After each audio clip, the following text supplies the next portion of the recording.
Door didn't slam, that's what got me. I'd half expected a scene, raised voices maybe, a list of complaints, something to push back against. Instead, Harlan just slid the termination letter across the conference table like he was passing a menu at a diner and said, "We're restructuring the analytics division. Your position's been eliminated." 22 years, that's how long I'd been at Meridian Financial.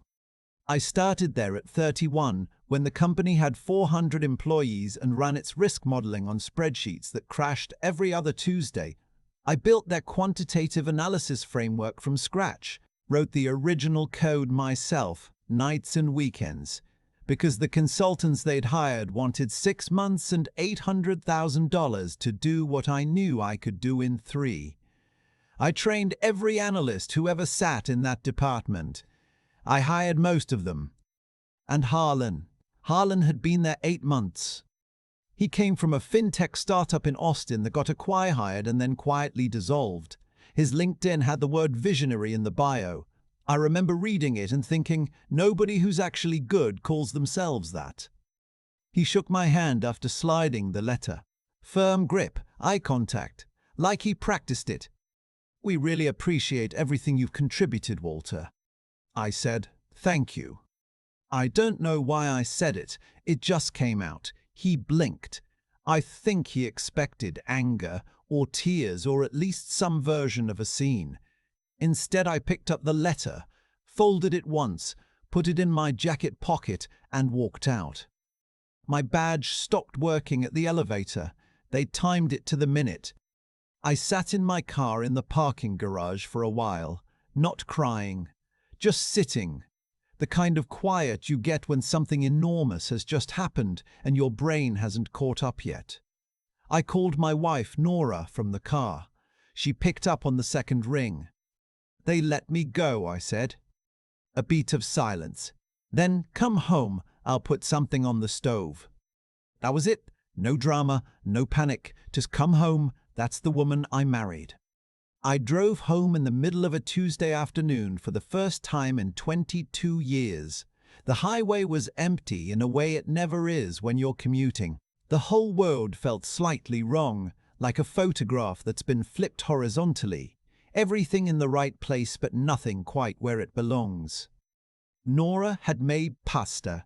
She poured me a glass of wine without asking and sat across from me and let me talk. I talked for maybe 2 hours. About Harlan, about the things I'd seen coming and the things I hadn't, about the junior analysts who texted me by the time I got home. Cautious, worried messages, the kind people send when they're afraid of being seen saying the wrong thing. "Hey, just heard. You okay?" one said. Another said just, "What the hell?" "What are you going to do?" Nora asked finally. "I don't know yet," I said, "but I'm not going to do anything stupid." She nodded. "Good, because something's going to open up. It always does." I didn't believe her right then, but I wrote it down anyway on the notepad I keep on the nightstand. Something's going to open up. I'm not sure why. It just seemed like the kind of thing worth remembering. Here's what Harlan didn't know when he slid that letter across the table. In 2019, when Meridian was going through its first real round of modernization, they'd hired a third-party firm to develop the core of their new risk engine. The firm delivered a half-built system, ran out of runway, and dissolved before the project was finished. Meridian's then CFO, a sharp woman named Alden, who retired the following year, asked me to finish it, not as a company project, as a private contract. She wanted it done fast, off the books for budget reasons, and she'd offered me a consulting agreement and a flat fee. I did it in 11 weeks. And because it was done under a private consulting agreement, not as an employee deliverable, the intellectual property clauses in that agreement were mine to keep. Alden had even noted it explicitly, almost as a footnote: contractor retains rights to underlying methodology and architecture. I'd never thought much about it. The system worked. Meridian used it. I moved on. The agreement sat in a folder in my filing cabinet at home for 4 years, under a folder labeled 19 Tax Stuff. I found it again 3 days after Harlan walked me out. I wasn't looking for it. I was going through old files, the way you do when you suddenly have time, when you're trying to feel productive and organized in the middle of something that feels like free fall. I pulled it out, read through it again. Then I read it again more slowly. Then I called a lawyer. Her name was Priya, and a former colleague had recommended her after his divorce. She specialized in IP and contract disputes and had a reputation for being the kind of attorney who didn't sugarcoat. She read the agreement the same afternoon I emailed it. "This is clean," she said when she called me back. "You own the methodology. They've been running this system for 4 years on architecture that belongs to you." "What does that mean practically?" I asked. "It means you have leverage," she said. "What you do with it is up to you." I sat with that for a few days. I want to be honest about this part because I think it matters. I wasn't sitting there plotting revenge. I was sitting there trying to figure out what was right. Meridian had 700 employees. Most of them had nothing to do with Harlan. The junior analysts in my old department were good people who'd done nothing wrong. Whatever I did, I didn't want to hurt them. I called my old friend Dex. We'd worked together at a firm in the 90s before he went off to start his own consultancy. He'd been watching the industry for years and knew where the pressure points were. I told him what I had. He was quiet for a long moment. "You know, Callaway Group has been trying to build out their risk division for 2 years, he said. "They're good people, and they've been losing clients to Meridian because of the analytics gap." "Yeah," I said. "Just saying." I called Callaway Group the following week, not to negotiate, just to have a conversation. Their head of strategy, a guy named Porter, had been in the industry long enough to understand immediately what I was describing. We had coffee. I walked him through the architecture. His expression shifted about 4 minutes in the kind of shift that happens when someone realizes what they're looking at. "Can you send us the documentation?" he said. "I can," I said. "But first I want to talk about my team." Porter looked up. "Your team at Meridian?" "3 of them are exceptional," I said. "If this goes anywhere, I want commitments that they get calls." He wrote down their names. "All 3 of them." He didn't hesitate. We finalized the agreement 6 weeks after I left Meridian. The number was $340 million, not the biggest deal Callaway had ever done, but significant enough that their board approved it in a single session. They gained the underlying architecture, the right to build on it, and access to me as a consultant for 2 years. Meridian found out when their legal team received a licensing demand letter. I was told later that Harlan's response when he heard was to call it a bluff. "He's just posturing, apparently." He actually said that. He thought I was posturing. 3 months after I left, the risk engine that I had built, and that Meridian had continued running without any formal licensing agreement, became the subject of a cease and desist, followed by an IP dispute that their general counsel reportedly estimated could cost them between $200 and $400 million in liability, back licensing fees, and operational disruption if the system had to be rebuilt or taken offline. I didn't follow it closely. I had other things going on. The consulting work with Callaway turned out to be more interesting than any job I'd had in a decade. I was working with a team that actually wanted to understand what they were building. The lead architect there, a woman named Brielle, had more natural instinct for risk modeling than anyone I'd worked with in years. We'd sometimes go 3 hours deep into a whiteboard session, and I'd look up and realize I'd forgotten to eat lunch. Nora started calling it my second career.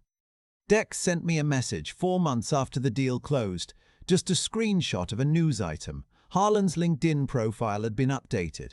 Former head of analytics, Meridian Financial. The word visionary was still there. I showed it to Nora over dinner. She looked at it for a second, then looked at me. "Doesn't it feel a little small?" she asked. "Now that you're here." She wasn't wrong. That's the thing nobody tells you about getting out after 22 years somewhere that stopped seeing you. You spend all that time thinking the walls are the building. And then one day you're outside and you realize the walls were just walls. The actual thing you're good at. You took it with you when you left. I said thank you to a man who thought he was dismissing me. Turns out I was just beginning. I still think about that parking garage sometimes. Sitting in the car, badge already dead, letter folded in my pocket, no rage, no plan, just the strange stillness of a door that's been shut very quietly behind you. What happened after wasn't something I engineered out of spite.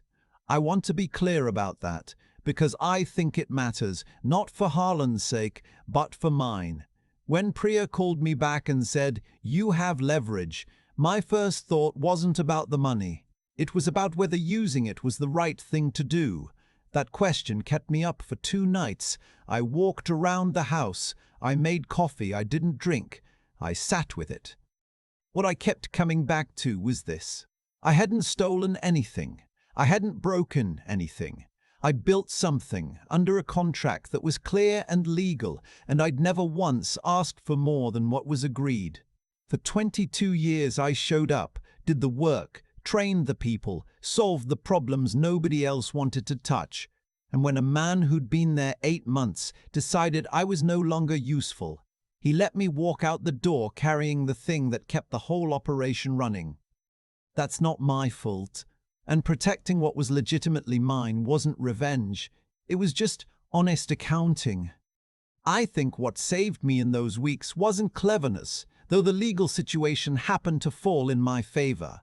What saved me was that I'd spent 2 decades actually learning the craft. Not performing expertise, not managing optics, not building a personal brand. Just doing the work until I understood it deeply enough that it became mine in every sense that mattered. That's a slow, unglamorous kind of discipline. Nobody congratulates you for it in the moment, but it compounds. And one day you're sitting across from someone like Porter, watching his expression shift as he realizes what you're describing, and you understand that the years were never wasted. The other thing, and this is the part I come back to most, is that I asked about my team before I asked about the money. 3 names. I gave them to Porter before we talked numbers. That decision cost me nothing and changed everything, at least in terms of how I felt about the whole thing afterward. Brielle and the others got their calls. They landed well. I know because they told me. There's a kind of integrity that doesn't announce itself. It's not dramatic. It doesn't post about itself. It's just the accumulation of small decisions made when nobody's watching. Honoring agreements, protecting people who trusted you, refusing to become smaller in response to being treated as though you were. Harlan tried to define my value on a Tuesday afternoon in a conference room. I'd already spent 22 years defining it myself, quietly, line by line. What I know now, sitting on the other side of it, the work you do in good faith never disappears. It lives somewhere, in systems, in people you trained, in contracts you signed and kept. And sometimes, when the door closes, that's exactly what walks out with you. Nora was right. Something opened up. It always does when you've been building something real all along.